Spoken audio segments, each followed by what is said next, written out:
Bonjour, je suis Marie-Laurence Gouet de l'étoilevive.net et aujourd'hui je voulais revenir sur un terme que j'ai utilisé plusieurs fois dans mes vidéos, le terme de parent toxique. Il a suscité des réactions assez vives de certains d'entre vous. Euh, alors évidemment c'est un raccourci pour parler de parents qui ont des comportements inadaptés, et quand je parle de toxicité, je parle d'abus sexuels, d'abus physiques, d'abus émotionnels et d'abus verbal principalement. Pour moi, même si ces parents ont certainement une histoire qui explique pourquoi ils ont eu ces comportements inadaptés, ça ne peut pas constituer une justification. Ça, c'est la première chose. La deuxième chose qu'il faut savoir, c'est que dans les familles qui fonctionnent comme ça, la culpabilité, la honte, un certain nombre de sentiments interviennent de manière très très forte et vont empêcher l'enfant de pouvoir reconnaître pleinement la responsabilité de ce parent. Or, tout parent, même si il y a des circonstances atténuantes, on dirait, dans le domaine de la justice, tout parent est responsable de ce qu'il fait. Et surtout vis-à-vis d'enfants qui sont complètement sans moyen de se défendre ou de savoir ce qui est normal et ce qui ne l'est pas. Voilà. Donc je voulais juste souligner ça parce que pour moi, ces parents, bien sûr, ils ont eux-mêmes hérité de traumatismes, mais ils n'ont pas fait le choix de casser le moule, de faire en sorte de ne pas transmettre à leurs enfants. Alors c'est sûr qu'il y a des explications à ça, que c'est sans doute parce que peut-être ils n'en avaient pas les moyens financiers, peut-être qu'ils ne connaissaient pas les ressources qui pouvaient les aider à faire en sorte de ne pas transmettre ça, qu'ils n'ont pas su demander de l'aide, sans doute à cause de la honte et de la culpabilité qu'eux-mêmes pouvaient porter.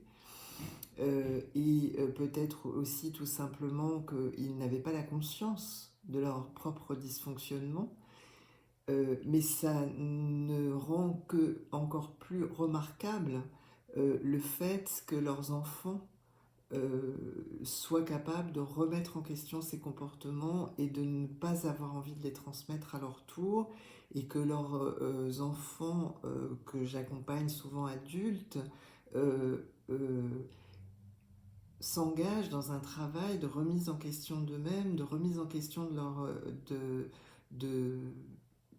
de leur fonctionnement pour pouvoir évoluer, ce que moi personnellement je trouve tout à fait magnifique, et que j'ai envie de saluer de toute mon âme. Euh, je pense que c'est important d'honorer ça. Et qu'en minimisant l'impact des comportements des parents sur les enfants, ou en leur trouvant presque une justification, on ne donne pas la possibilité à ces enfants de transformer et de guérir. Parce qu'il n'y a que les blessures qu'on peut reconnaître, qu'on sait soigner. Si on ne les reconnaît pas, on ne peut pas les soigner. Voilà, j'avais envie de partager ça avec vous. C'est vraiment un sujet que je pense très important, parce qu'il est vraiment extrêmement imprégné de honte, de culpabilité pour les enfants, que c'est très difficile de remettre en question des parents, surtout quand ceux-là ont eu des comportements très toxiques.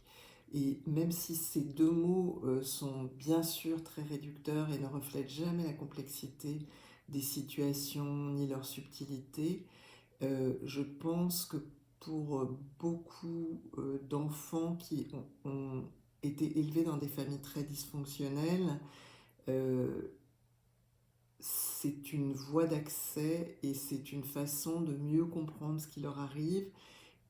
Et ce qui leur arrive, quand on parle de toxicité, on a vraiment une toxicité, c'est-à-dire que c'est des gens qui ont souvent des problèmes de santé qui sont liés à leur histoire familiale, ces fameuses maladies psychosomatiques peuvent avoir des problèmes psychologiques, des problèmes mentaux, des problèmes même cognitifs.